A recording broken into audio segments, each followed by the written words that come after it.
Imagine this, my friend. You're walking through life, feeling lost, disconnected, maybe even a little empty inside, like something vital is slipping through your fingers and you don't even know what it is. The world keeps spinning faster, promising answers in technology, comfort, and endless noise, but deep down, your soul is crying out for something real, something eternal. What if I told you that right now, in this very moment, you're standing on the edge of a cosmic shift, a revelation so powerful it could transform everything you believe about life, death, and your purpose? Today, on Blessed Horizons, I'm sharing a story that will shake you to your core, a true account from one of our own, Harper Lewis, who stared death in the face and came back with a message from Jesus himself. This isn't just her story. It's yours too, because what she saw changes everything, and you can't afford to miss it. Listen closely.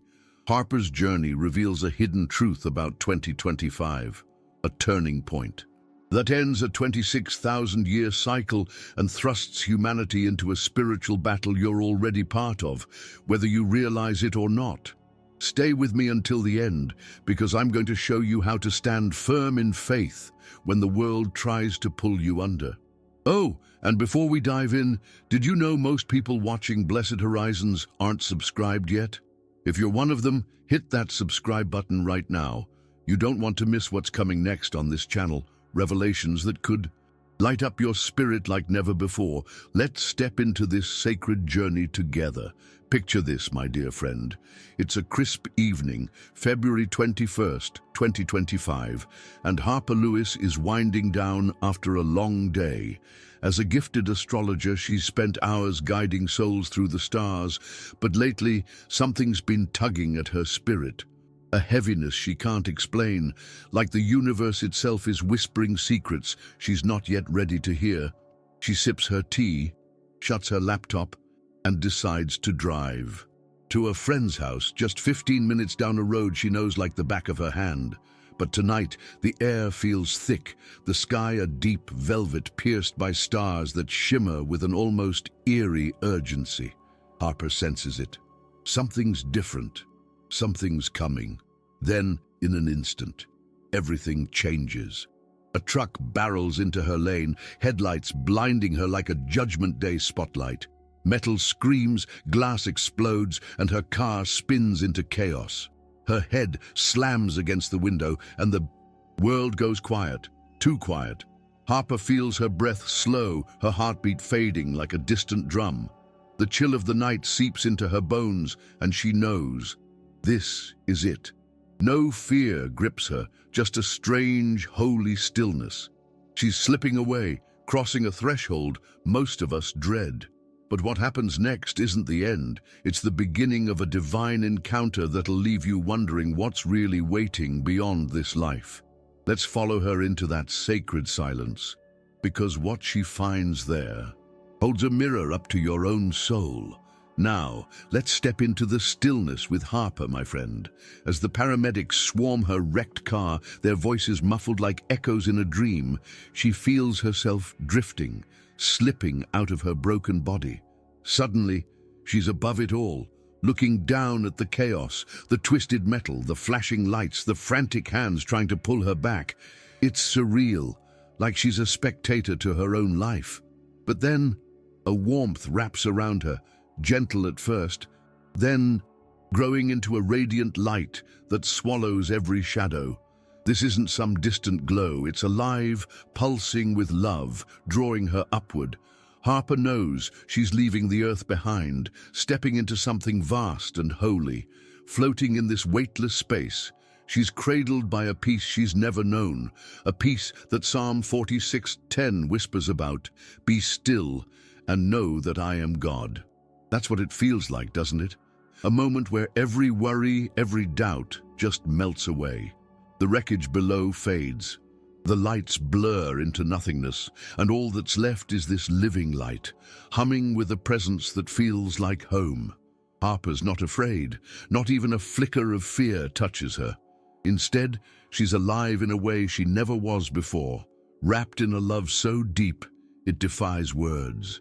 And just when she thinks this is all there is, something or someone steps closer, ready to unveil a truth that'll change her forever. Let's lean in, because what's coming next isn't just for Harper. It's a wake-up call for us all. Here's where it gets real, my friend. Real in a way that'll stir your spirit. As Harper floats in that radiant light, she senses a presence, subtle at first, like a warm breeze brushing her soul. Then a voice speaks her name. Harper, soft, yet carrying a weight that could hold the universe together. She turns and there he is. Jesus, no mistaking it. His eyes shine with a love so pure it pierces through every wall she's ever built, and tears well up in her, even without a body to cry from. He reaches out his hand, and when she takes it, a surge of warmth floods her being, washing away every ache, every fear, like the promise in Isaiah 41:10. Fear not, for I am with you. In that touch, she's whole. Come with me, he says, and together they move through the light. Suddenly, it's like a veil lifts. Scenes from her life flash before her, a lonely childhood moment, a tear-streaked goodbye, a quiet kindness she'd forgotten. But there's no shame, no condemnation, just understanding. As Romans 8:1 declares, there is now no condemnation for those who are in Christ Jesus. Every stumble, every triumph, it's all part of a bigger story, woven with divine care. Then Jesus speaks again, his voice steady and sure. You're not here by accident. What I'm about to show you is for you, and for them. Them? That's us, friend. The weight of his words settles in, and Harper knows something monumental is unfolding, a revelation tied to our very existence. Let's stay with her, because this is where the journey takes a turn you won't see coming. Now hold tight, my friend, because this is where the heavens open wide. The light around Harper shifts, and she finds herself standing in a place that's neither earth nor what we'd call heaven. A shimmering expanse where the air glows golden and the ground pulses beneath her feet. Jesus stands beside her, his presence a steady anchor, and says, "Look." The air ripples like water, and visions unfold before her. The earth spinning below, people moving through their lives, and a massive cosmic clock ticking down, its hands racing toward midnight. It's not just a pretty picture, it's a warning, a glimpse of what's rushing toward us in 2025, the end of a 26,000-year cycle that's been ticking since creation itself. This cycle is closing, Jesus tells her, his voice calm yet urgent, and what comes next will test every heart. Harper sees a world dazzling with technology, tiny implants in people's hands, buying food, unlocking doors, connecting lives. It looks like a dream, doesn't it? Convenience at your fingertips, progress we've prayed for. But Jesus leans in. It's a deception, the greatest yet. They'll trade their freedom for it. She sees two paths emerging, one group embracing this shiny new order, comfortable but blind, the other rejecting it, struggling yet awake. They must choose, he says, echoing Matthew 7:13-14 about the narrow gate. Harper's trembling now, feeling the weight of this truth. What would you choose, friend, when the easy road hides a trap? Let's keep walking with her, because this choice is creeping closer than we think. Let's dive deeper, my friend, because this vision cuts to the core. Harper stands there, eyes wide, as Jesus unveils more. She sees people lining up for these implants, smiling, relieved, thinking they've solved life's hassles. No more wallets, no more passwords, just a quick scan and everything's yours. It's marketed as freedom, safer streets, better health, a world without chaos. But Harper sees the shadow behind it. It starts with convenience, Jesus says, but it ends with control. The implant isn't just metal and circuits, it's a chain, subtle at first, tweaking thoughts, dulling emotions, making it harder to hear that still, small voice Elijah found in 1 Kings 19:12. Their spirits grow quiet, disconnected from God. Then the scene shifts. Harper sees families split, some with the implant, thriving in a polished system, others without, pushed to the edges, scraping by. The rejectors face scorn, labeled as backward, even dangerous. But here's the beauty. In their struggle, they shine. Those who refuse will be mine, Jesus says, his hand on her shoulder. They'll know hardship, but I'll walk with them. Think about that. Jesus promising presence over prosperity, just like he did with the disciples in John 16:33. In this world you will have trouble, but take heart, I have overcome the world. Harper's heart races. Lord, why me? She asks. You're chosen to speak, he replies. Chosen, like you and me, friend, to wake up before it's too late. Let's see where this calling takes her next. She's awake, paramedics shouting over her, their hands pressing life back into her chest. She's alive, but she's not the same. That vision, that encounter, it's burned into her soul like a holy brand. Days later, sitting on her bed, the weight of it hits her. This wasn't just a near-death trip. It was a divine download, a map of what's coming and a call to stand ready. The cosmic clock, the implants, the choice, it's all real and it's rushing toward us. As she processes, something stirs. Flashes come, not dreams but truths. She sees her life again, a little girl crying alone, yet now she spots an angel beside her, unseen but steady. She sees her dad leaving, her mom breaking, but God's hand holding them up through it all. Even that stranger who held a door years ago, it wasn't chance. It led her to her path. Nothing's random. Jesus had said, and now she gets it. Every moment's a thread in God's tapestry. Like Ecclesiastes 3:11 says, He has made everything beautiful in its time. But it's bigger than her. It's humanity's story too. We're not here to just get by. We're here to carry His light. And with 2025 looming, that purpose is about to be tested like never before. Let's unpack that test, because it's already knocking at our door. Let's lean into this, my friend, because Harper's eyes are opening wider now. After that night, something shifts in her spirit. She feels the air differently, like it's alive with tension, humming with unseen energy. At night, dreams take hold. A giant cosmic clock hangs in the sky, its hands spinning toward a breaking point. Sometimes it shatters into light, other times it collapses into shadow. These aren't just nightmares, they're echoes of what Jesus showed her, a 26,000-year cycle winding down, tied to the stars and the soul of the earth itself. Ancient voices knew it. The Mayans, the Hopi, they saw the signs, and now we're living them. Jesus had laid it out. 2025 isn't just another year, it's a hinge. Harper sees Earth caught in a galactic tide. Energies flooding in, shifting everything. It's like a spiritual reset, pulling hidden things into the open. Greed, faith, fear, all laid bare. Two roads emerge, one where people wake up, their spirits sharp, miracles flowing like the early church in Acts 2:17. Your sons and daughters will prophesy. The other, a slow fade into a system that promises safety but steals your soul. Harper feels the urgency. Time's ticking and the choice isn't far off. Ever feel a nudge you can't explain, friend? That's the spirit whispering, preparing you for what's next. Let's see how it starts creeping in, because it's not loud, it's sneaky. Now let's watch this unfold, my friend, because Harper's vision gets practical and a little unsettling. She sees it start small. A world where people ditch their phones and cards for a tiny implant. It's sold as a fix. Scan your hand and boom, groceries are paid, doors unlock, doctors on speed dial. Lines move faster, crime drops, and folks cheer, finally progress. It's the kind of thing you'd nod at, right? Who doesn't want life to be easier? But Jesus pulls back the curtain. This is how it begins. Convenience, not force. It's subtle. Like 2 Corinthians 11:14 warns, Satan himself masquerades as an angel of light.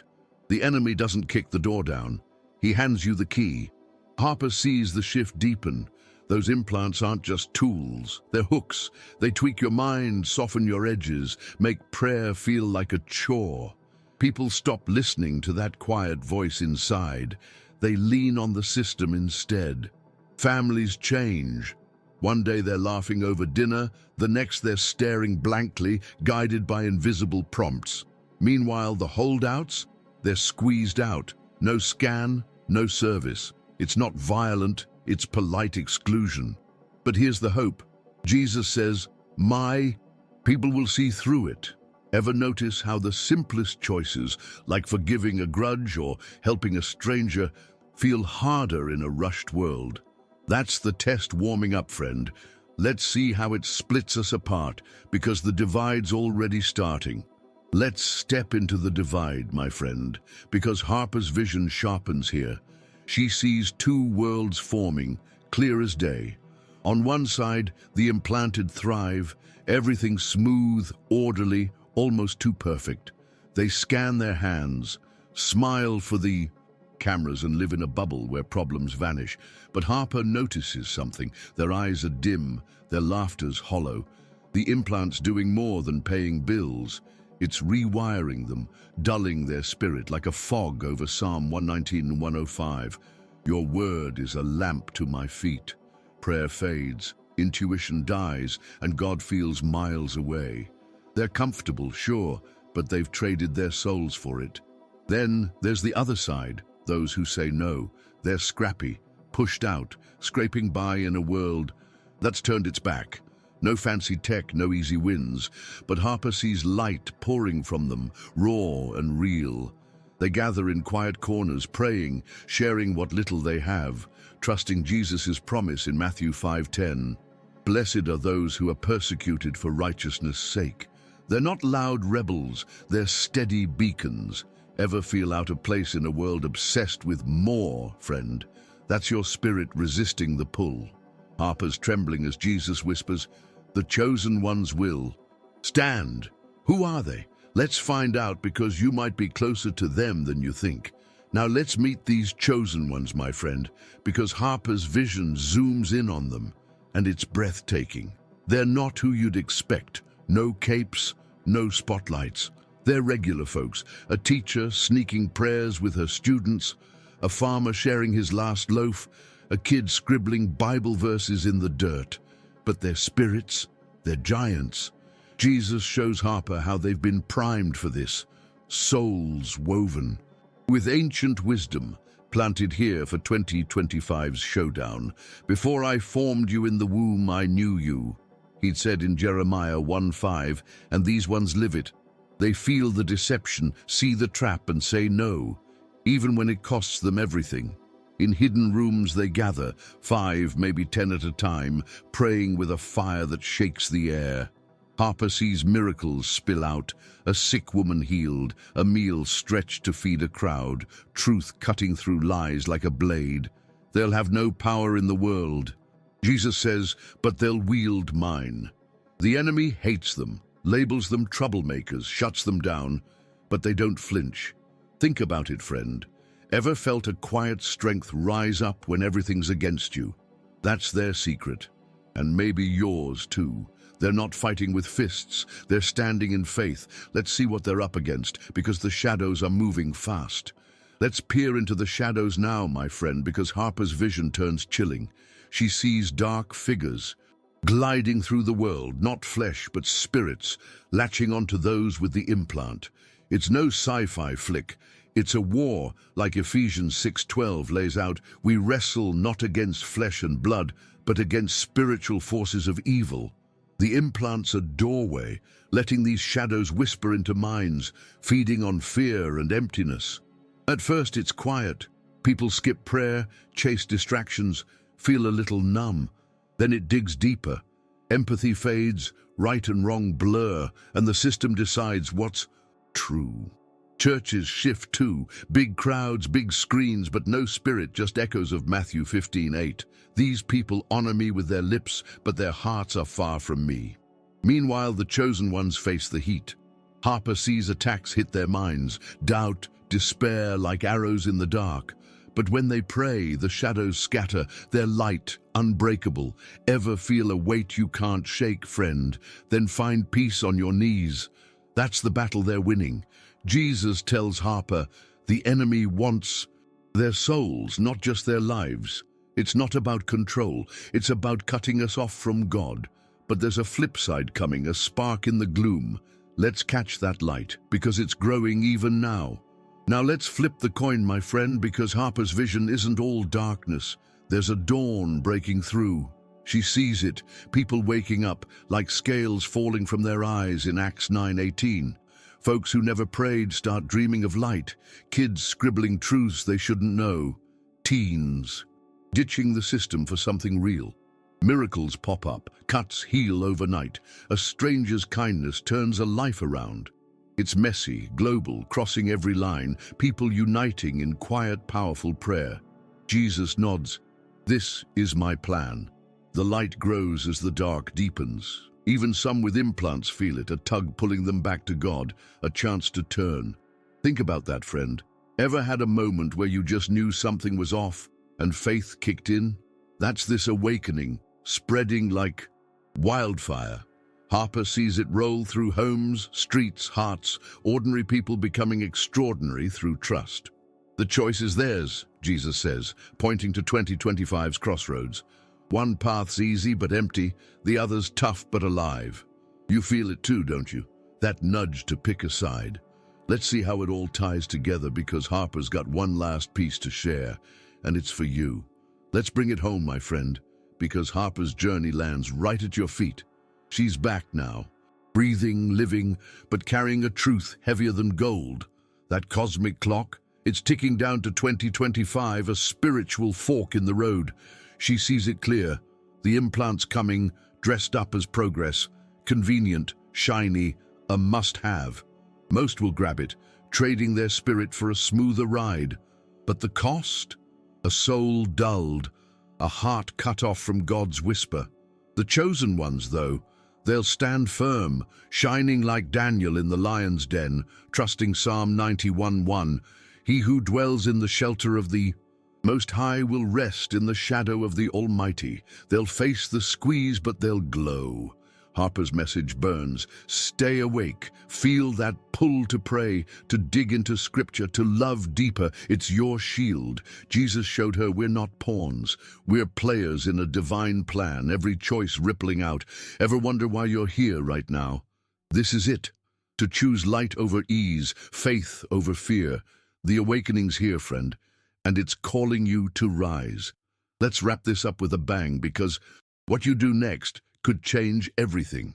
So here we are, my friend. Harper's story isn't just a tale, it's a trumpet blast for your soul.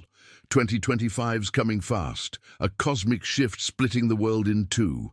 One side chasing a hollow dream, the other clinging to a living God. You've got the truth now. Stay sharp, root yourself in prayer, and don't let anything steal your spirit. What's your move? Will you be a chosen one, standing tall when the easy road tempts? Drop your thoughts below. How's this? Hitting you? Share it, because someone out there needs this wake-up call too. Hit subscribe and that bell. Don't miss what's next on Blessed Horizons. Your next steps waiting in the recommended video popping up now. See you soon, and God bless.